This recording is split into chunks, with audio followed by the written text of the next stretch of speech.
the betting, the not so much anymore, is more down to my own fault. I need to get studying again to get the edge back. But yeah, it's a great product.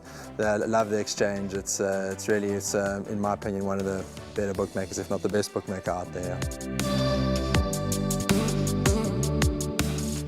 Well, it's the last chance to play a pick 3 at Hollywood Bets Greyville on the poly track races 6, 7 and 8. It could be a very nice way to end off your day. And this is a fillies and mares 68 handicap, a low E division handicap. The distance is 2,000 meters. Yes, we're on the poly track. Having a look at the field, 2 scratchings at the time of recording. Number 1, Sea Eagle takes no part. And number 14, Consul Queen takes no part. I think the 2 horses that may dominate the betting will be number 2, Rocky Reef, and number 13, Heart's Ease, that could find themselves atop of betting boards. And then you could get value with the balance of the runners. Well, just quickly, number 2, Rocky Reef, fluent maiden winner last time out. Rise has some solid form to recommend. She's a consistent filly. Q for You, strong front runner as she showed last time out. Chelsea Flower wasn't much that separated herself and Q for You at that penultimate start. And then number 13, Heart's Ease. She's threatening to win. She does have a wide draw to overcome, but on her current form, her consistency could be rewarded. So those look to be the principles, but it wouldn't be a surprise if you get a result. Those look to be the form horses. Yes, absolutely, Dees. I think in this race you could expect a massive result, and race 6 on the card, does look to be a field race and a race where you want the result to come, and this looks like the right type of race for that. My first choice in the race, narrow first choice, is the 2-horse Rocky Reef. She was, as you mentioned, fluent maiden winner last time out. She finally cracks a good draw. On debut, had the worst of draws, 11 out of 11, and she really caught the eye when beaten under 2 lengths by 1 bite at a time over the 1400 meter trip. Then her penultimate run had the worst draws to contend with once again. She travelled 3 wide and stayed on at the business end to finish 4th behind Anby Dance.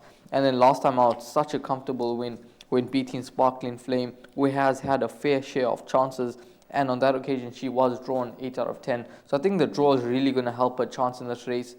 The step up in trip, she's absolutely going to love the 2000 meters, and no doubt she's going to be one of the leading lights in the race. She's on a mark of 72. I think that is a fair mark for her, and I think she's definitely a filly to follow for the future as well. The 3-horse Papillon, I thought could be some nice value in the race to include into those swingers, trifectas and quartets. Made her a horse to watch out for. She's coming down in the ratings. Warren Kennedy in the saddle, 53.5 on her back. She's likely to go up handy, and she could stay on at the business end for those swingers, trifectas and quartets. 5-horse Rise, as you mentioned, consistent, always there and thereabouts, never too far off the action. 4 kg Claimer brings her right into the race with only 57 kgs. She's a 5-year-old daughter of Noble Tune, so she is getting older, but definitely a horse I think that you got to throw into the mix. And then the 6-horse Q for You, who I make the main danger to the 2-horse Rocky Reef.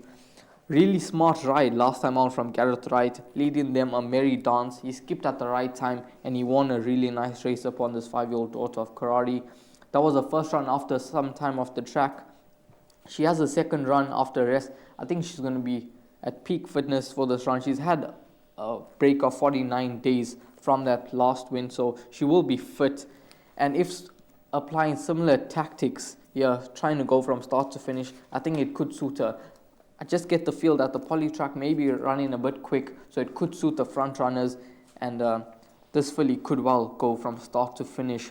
The 9-horse Indigo Moon, when she won with Rachel Vinegar aboard over the 2000 meter trip, it was on a rain-affected poly surface, and it looked to be that this filly was out of the race. She was 12th at the 800 meter mark and then 11th at the 400, but she really sprouted wings to come and beat Peanut Butter. She was the fastest finish on that occasion, and I think she's a horse to include in the race as well. So those would be my selections in this race. But Dees, how do you see it? Who's your first choice in this lineup?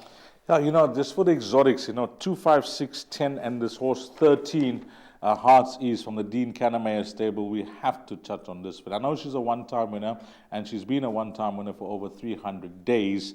But when you look at her recent form, you mentioned Indigo Moon. She's run close up to Indigo Moon. That second to Jacqueline, that was a very good run. On that run behind Jacqueline, and then last time out, she was second to Evening Primrose. Evening Primrose, what was behind her? Chelsea Flower, Papillon, Indigo Moon, and Emerald Isla. So she got them beat on that form line as well. There's one concern. It's a slight concern because I don't know how much it affects her in the running. I see it's been reported that she makes a respiratory noise in the running. A respiratory noise and a respiratory problem, well, that's two different things. I'm hoping it's not a problem that, that's a serious issue for her in the running. And she was reported distressed as well last time out. But hopefully all's well with number 13, Hearts Ease, because she's got the form to win. Even though she's poorly drawn, she has to be respected in a big way here. So I think it's 2, 5, 6, 10, and 13. 2, 5, 6, 10, and 13. Or you're going to have to play wide. The Ryle's giving you number 3, Papillon, as a roughie. He's even giving you horse number 9, Indigo Moon, as a roughie. And I'll give you one as well. And that's going to be number 7. Emerald Isla as a big roughie, arguably the biggest roughie in the race that I quietly fancy for trifectas and quartets, and maybe in larger perms, especially a bet like the pick 3.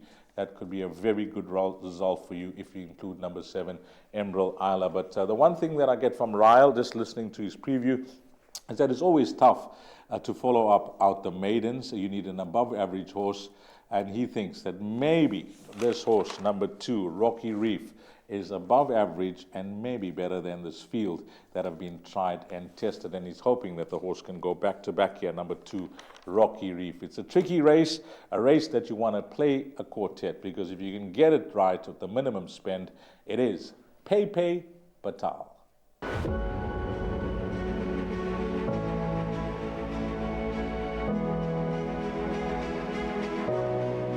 Good fun. Days like these are great. You get the whole industry together, and to have, companies and corporations like Interbet and Cape Racing who are so generous with sort of time and energy into making a day like this possible is it's fantastic for everyone.